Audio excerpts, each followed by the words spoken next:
Hello కానమూకు కథావచనం మోహనవచనం పరిజ్ఞాన హితబాండం శ్రోతలకు ఆహ్వానం నమస్కారం. చదవదగునెవరు రాసిన తదుపరి చదివిన వెంటనే మరువక పలువురికి వినిపింపబూనిన అది ఏ పరిజ్ఞాన హితబాండమవుపో మహిళ మోహనవచనమై విరాజిల్లు. పరిజ్ఞాన హితబాండం లక్ష్యం ప్రతివారీ సమాచార హక్కు. ఆస్ఫూర్తితోనే ఇప్పుడు ననుబోలు రాజశేఖర్ విరచిత అంశంగా భారత స్వాతంత్రం 500 సంవత్సరాల చరిత్ర అనేటువంటి ఘన చరిత్రను ఇప్పుడు మీ కానమోకు కథావచనం శ్రోతలకు మీ కానమోకు స్వరంలో వినిపిస్తాను, వినండి. భారత స్వాతంత్రం 500 సంవత్సరాల చరిత్ర. ఇక వినండి.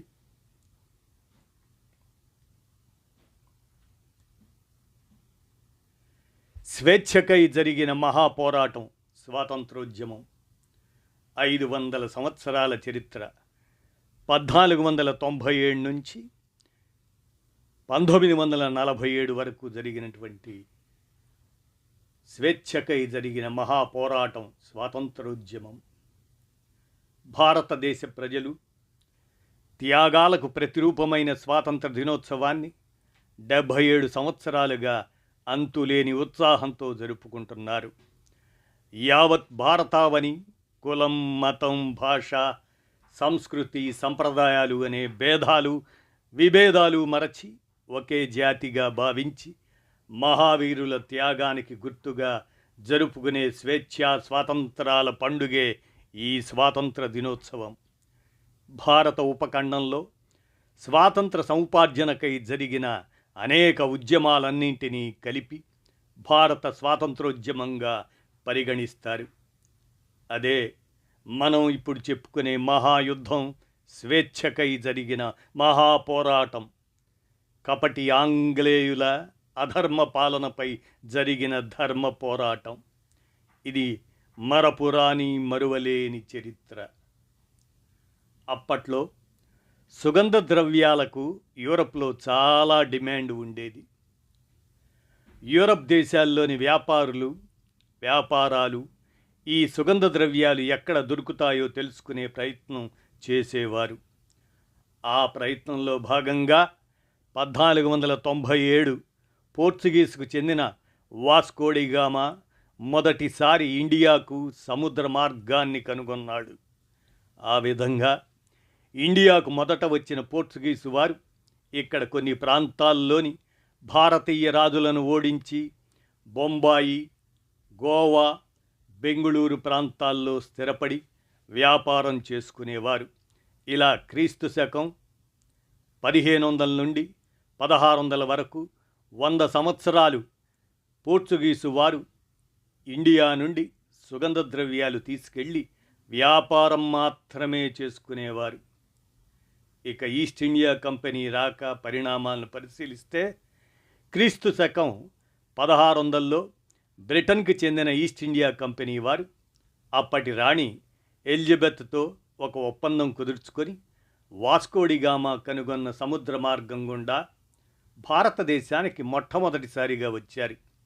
అప్పటి మొఘలాయి చక్రవర్తి జహంగీర్ దగ్గర ఈస్ట్ ఇండియా కంపెనీ ఇండియాలో వ్యాపారం చేయడానికి అనుమతిని తీసుకుంది. ఈస్ట్ ఇండియా కంపెనీ వారు ఇండియా నుంచి సుగంధ ద్రవ్యాలు, కాటన్, సిల్క్ను తీసుకెళ్ళి వారి దేశంలో వ్యాపారం చేసుకునేవారు. ఆ తర్వాత డచ్ కంపెనీ కూడా వ్యాపార నిమిత్తం ఇండియాకు వచ్చింది. 1664లో ఫ్రెంచి వారు కూడా వ్యాపార నిమిత్తం ఇండియాకి వచ్చారు. అయితే అప్పటికే స్థిరపడ్డ ఈ ఈస్ట్ ఇండియా కంపెనీ వారు వ్యాపారంలో తమ ఆధిపత్యాన్ని చూపించేవారు. ఈ విధంగా 1600 నుండి 1757 వరకు, అంటే సుమారు 157 సంవత్సరాలు బ్రిటిష్ వారు కేవలం ఇండియాతో వ్యాపారం మాత్రమే చేశారు. కాలక్రమంలో మొఘలాయి సామ్రాజ్యంలో కడపటి మొఘలాయి చక్రవర్తి అయిన ఫరూక్ సియార్ రాచపుండుతో బాధపడుతూ ఉన్నాడు. అది తెలిసిన బ్రిటిష్ వారు వెంటనే హ్యామిల్టన్ అనే వైద్యుడితో వ్యాధిని నయం చేయించారు. దీనికి కృతజ్ఞతగా ఫరూక్ సియార్ బ్రిటిష్ వారికి గుజరాత్లోనూ దక్కన ప్రాంతాల్లోనూ పన్ను లేకుండా వ్యాపారం చేసుకోవడానికి అనుమతిని ఇచ్చారు. అయితే ఆంగ్లేయులు వారి వ్యాపారాన్ని అప్పట్లో మొదలై మొఘల్ సామ్రాజ్యంలో బెంగాల్లో ఉన్న ప్రముఖ వాణిజ్య కేంద్రమైన కలకత్తాకు విస్తరింపజేశారు. అప్పట్లోనే 1756లో బెంగాల్ని పాలించే 23 వయసు ఉన్న సిరాజుద్దౌలా బ్రిటిష్ వారి అన్యాయపు చర్యలను వ్యతిరేకించాడు. 1757 జూన్ 23న బెంగాల్లోని నదియా జిల్లా భగీరథి నది ఒడ్డున ఉన్న ప్లాసీ ప్రాంతంలో వారి మధ్య యుద్ధం జరిగింది. ఆంగ్లేయులు వెన్నుపోటు రాజకీయాల వలన సిరాజుద్దౌలా ఓడిపోయాడు. ఆ యుద్ధాన్ని ప్లాసీ యుద్ధం అన్నారు. యుద్ధం తర్వాత బ్రిటిష్ వారు మొట్టమొదటిసారిగా భారత భూభాగాన్ని బెంగాల్ రూపంలో పాక్షికంగా ఆక్రమించారు.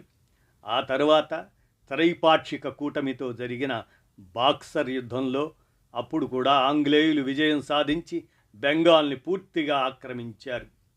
ఇలా మొదలైన బ్రిటిషు వారి ఆక్రమణలు 1757 నుంచి 1857 వరకు జరిగాయి. ఈ మధ్యకాలంలో బ్రిటిష్ వారు బెంగాల్, మైసూర్, మరాఠీ, సింధు, పంజాబ్, అవధ్ భూభాగాలను అంటే 3 వంతుల్లో 2 వంతుల భారత భూభాగాన్ని ఆక్రమించుకున్నారు. సిపాయిలు తిరుగుబాటు తర్వాత భారతదేశంలో రాజకీయ చైతన్యం పెరిగింది. రాజకీయాలలో భారత ప్రజల వాణి వినిపించసాగింది. అంతేకాక జాతీయ స్థాయిలోనూ ప్రాంతీయ స్థాయిలోనూ దాదాబాయి నౌరోజీ, సురేంద్రనాథ్ బెనర్జీ మొదటిసారిగా స్వరాజ్య వాదాన్ని వినిపించిన జాతీయవాది బాలగంగాధర్ తిలక్, బిపిన్ చంద్రపాల్, లాలా లజపతి రాయ్ వంటి నాయకులు భారత ప్రజలకు నాయకత్వం వహించారు. ఆర్య సమాజం, బ్రహ్మ సమాజం మొదలైన మత సమాజాలు సంఘ సంస్కరణలకు మిక్కిలి కృషి చేశాయి. స్వామి వివేకానంద, రామకృష్ణ పరమహంస, శ్రీ అరవిందో, సుబ్రహ్మణ్య భారతి, బంకించంద్ర చటర్జీ, సయ్యద్ అహ్మద్ ఖాన్ మొదలైన వారు వారి కృషి జాతి పునరుత్తేజం పొందటం పట్ల, స్వేచ్ఛ పట్ల ప్రజల్లో ఇచ్ఛను వ్యాపింపజేసింది. రవీంద్రనాథ్ ఠాగూర్ దేశభక్తి గీతాలు రచిస్తూ ఆలపిస్తూ ప్రజలను ముందుకు నడిపించారు. బొంబాయిలో సమావేశమైన 73 మంది భారత ప్రతినిధులు భారత జాతీయ కాంగ్రెస్ను స్థాపించారు. విదేశీ వస్తు బహిష్కరణ ఉద్యమం, సిపాయిల తిరుగుబాటు ఆ స్థాయిల్లో బ్రిటిష్ వారిపై ప్రజా వ్యతిరేకతను పెంచగలిగింది. పత్రికల ద్వారా ఉద్యమాలకు ప్రాచుర్యం లభించింది. ప్రజలు తమను భారత జాతిగా గుర్తించసాగారు. బెంగాల్లో జాతీయ భావం చాలా వేగంగా వ్యాపించడం మొదలైంది. వందే మాతరం ఉద్యమంలో భాగంగా అక్కడి బెంగాల్ యువత బ్రిటిషు వారికి వ్యతిరేకంగా నినాదాలు చేశారు. బ్రిటిషు వారు వారి పట్ల వ్యతిరేకతను చూపిన లార్డ్ కర్జన్ బెంగాల్ను విడదీయాలని నిర్ణయించుకున్నారు. చివరికి తెలివిగా బెంగాల్ను విభజించేశారు. దీంతో బింగ్ బ్యాంగ్ ఆందోళన మొదలైంది. బెంగాల్ యువ విప్లవకారులు ఆయుధాలు పట్టి ఆంగ్లేయులకు వ్యతిరేకంగా బెంగాల్ ఉద్యమాన్ని పోరాడి ప్రాణత్యాగాలు చేశారు. ఈ కాలాన్ని బెంగాల్ యొక్క అగ్నియుగంగా చెబుతారు. భారత జాతీయ కాంగ్రెస్ సహాయ నిరాకరణ ఉద్యమాన్ని ప్రారంభించింది. కానీ 1922లో చౌరీ చౌరా అనే ప్రాంతంలో ఆందోళనకారులు పోలీస్ స్టేషన్ను తగలబెట్టారు. దీనివల్ల 33 మంది భారతీయ పోలీసులు చనిపోయారు. దీంతో అహింసావాది అయిన మహాత్మా గాంధీ సహాయ నిరాకరణ ఉద్యమాన్ని ఆపివేయాల్సి వచ్చింది. 1927లో భారత్లోని పరిస్థితులను మెరుగుపరచడానికి బ్రిటిష్ ప్రభుత్వం జాన్ సైమన్ అనే ఒక నాయకుడిని, అతన్ని నేతృత్వంలో ఒక దళాన్ని పంపించింది. అందులో ఒక్కరు కూడా భారతీయులు లేరు. దీంతో వారికి నల్ల జెండాలతో నిరసన తెలుపుతూ స్వాగతం పలికారు. లాహోర్లో ఇలాగనే గో బ్యాక్ సైమన్ అనే ఆందోళనకు లాలా లజపతి రాయ్ నాయకత్వం వహించారు.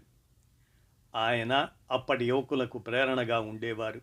ఆ ఆందోళనలో జరిగిన పోలీసుల లాఠీ చార్జీలో ఆయన మరణించారు. లాలా లజపతి రాయ్ మరణానికి ప్రతీకారం తీర్చుకోవడానికి భగత్ సింగ్ మరియు రాజగురువులు బయలుదేరారు. ఆ సమయంలో భగత్ సింగ్ బ్రిటిష్ వారికి పెద్ద తలనొప్పిగా మారాడు. ఖట్కేశ్వర్ దత్తుతో కలిసి పార్లమెంటుపై బాంబు దాడి చేశాడు. ఆ తర్వాత బ్రిటిష్ ప్రభుత్వం 23 ఏళ్ల వయసులో భగత్ సింగ్ని ఉరితీసింది. 1929లో కాంగ్రెస్ సంపూర్ణ స్వరాజ్య సాధనకై నిర్ణయం తీసుకుంది. 1929 డిసెంబర్ 31న నెహ్రూ లాహోర్లో జాతీయ పతాకాన్ని ఎగరవేశారు.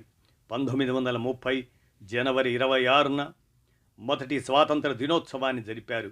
కానీ దానిని బ్రిటిష్ వారు పట్టించుకోలేదు. దాని తర్వాత కాంగ్రెస్ సభ్యులు సబర్మతిలో ఏకమయ్యారు. దండి నుంచి ఉద్యమాన్ని ప్రారంభించారు. అదే సివిల్ డిజోబీడియన్స్ మూమెంట్, అంటే శాసన ఉల్లంఘన ఉద్యమం. ఈ ఉద్యమం దేశం మొత్తం వ్యాపించింది. ప్రజలు దేశంలోని స్కూలు, కాలేజీలు, ఆఫీసులు అన్నింటినీ బాయ్కాట్ చేశారు. అన్ని ప్రభుత్వ కార్యాలయాల్లో ఉద్యోగులు తమ విధులను బహిష్కరించారు.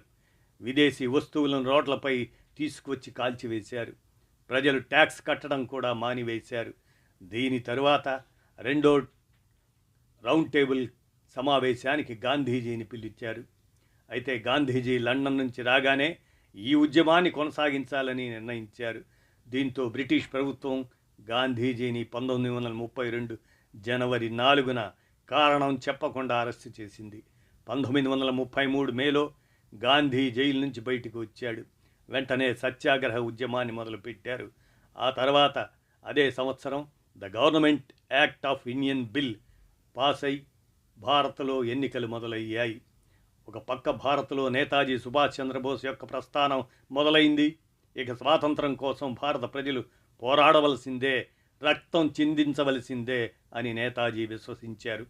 నేతాజీ హరిపూర్ కాంగ్రెస్ మీటింగ్లో సభాపతి అయ్యారు. రెండో ప్రపంచ యుద్ధం మొదలవగానే కాంగ్రెస్ నాయకులందరూ వారి పదవులకు రాజీనామా చేశారు.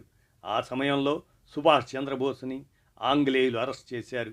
అయితే ఆయన తెలివితో తప్పించుకొని ఆజాద్ హింద్ ఫౌజ్ అని పిలువబడే ఇండియన్ నేషనల్ ఆర్మీని స్థాపించి బ్రిటిష్ ప్రభుత్వానికి వణుకు పుట్టించారు. 1942 ఆగస్టు 8న క్విట్ ఇండియా ఉద్యమం మొదలైంది.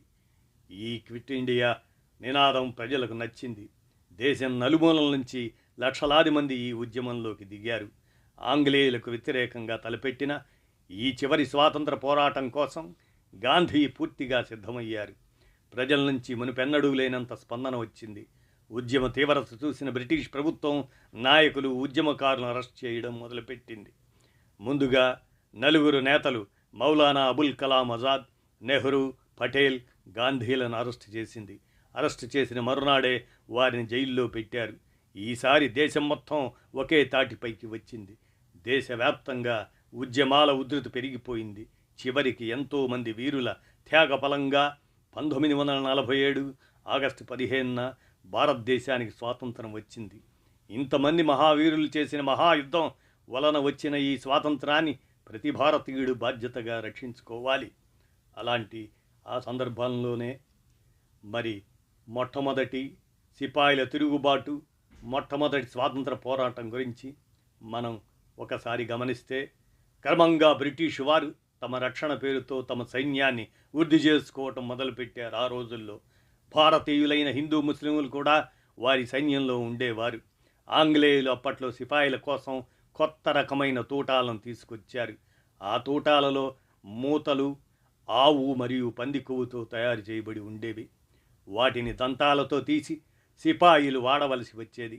అందువలన హిందూ ముస్లిం సిపాయిలు ఇది వారి యొక్క ధర్మానికి వ్యతిరేకమని బాధపడ్డారు. దీనిని వ్యతిరేకించడానికి సిపాయిలు ధైర్యం చేయలేకపోయారు. అప్పుడే మంగళ్ పాండే అనే సిపాయి దీని వెనకాల ఉన్న కుట్రలను బయటకు తెచ్చి సిపాయిల్లో చైతన్యాన్ని తీసుకువచ్చాడు. దాంతో 1857లో సిపాయిల తిరుగుబాటు మొదలైంది. ఇది దేశం మొత్తం వ్యాపించింది. ఇదే బ్రిటిషు వారికి వ్యతిరేకంగా జరిగిన మొట్టమొదటి స్వాతంత్ర పోరాటం.